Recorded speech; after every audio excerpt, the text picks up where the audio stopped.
Why are some nations fabulously wealthy while others remain desperately poor? The answer, as explored in this insightful work, has little to do with the usual suspects of geography, natural resources, or even colonial history. Instead, the book argues that a nation's economic fate is not written in the stars or its soil, but is forged by the human decisions made within its borders. Prosperity and poverty are not permanent states, but the direct outcomes of a long chain of political and economic choices. By comparing the divergent paths of strikingly similar countries, the narrative reveals how seemingly small decisions can lock a society into a trajectory of growth or stagnation for generations.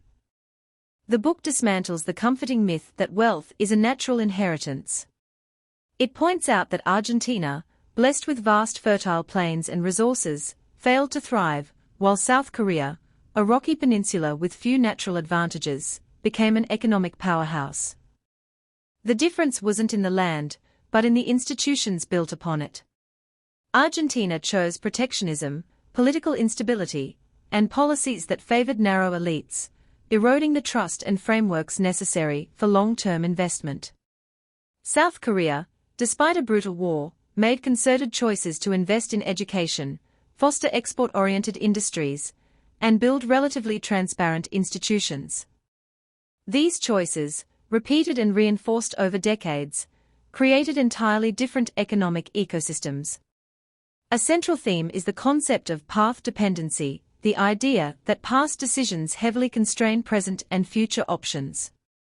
Economies can get stuck in vicious or virtuous cycles. A country that chooses corruption and short-term plunder finds it increasingly difficult to change course, as powerful interests become entrenched. Conversely, a nation that establishes fair rules, respects property rights, and encourages innovation creates a self-reinforcing cycle of trust and investment.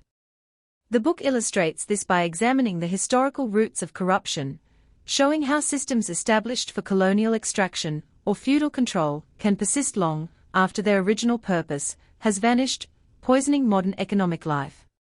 The narrative takes a global tour, using paired comparisons to highlight the role of choice. Why did Botswana, unlike so many other African nations, use its diamond wealth to build a stable, growing economy rather than see it looted? The answer lies in pre-colonial traditions of consultation and the deliberate choices of post-independence leaders to create transparent management of resources.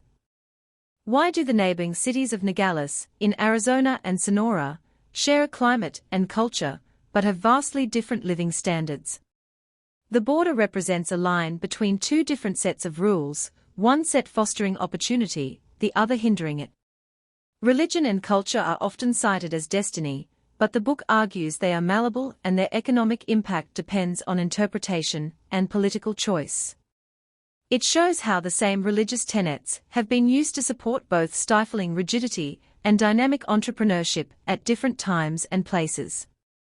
The Protestant work ethic didn't cause the Industrial Revolution, rather, it was one cultural element that, when combined with specific political and legal choices in England, helped facilitate it. Culture provides the raw material, but politics and policy shape it into an economic force. The book is ultimately an argument for agency, albeit a sobering one.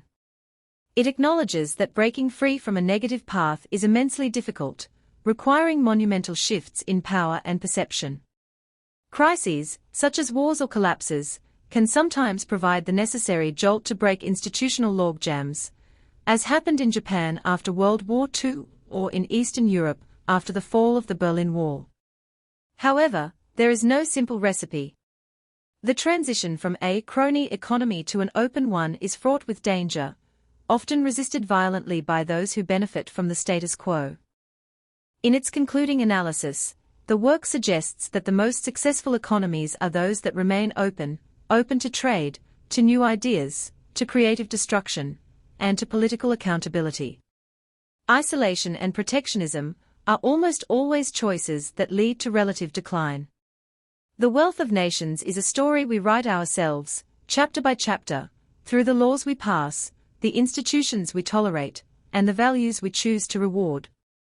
It is a history of our choices, for better or worse, and a reminder that the future remains unwritten, waiting for the next decision to be made.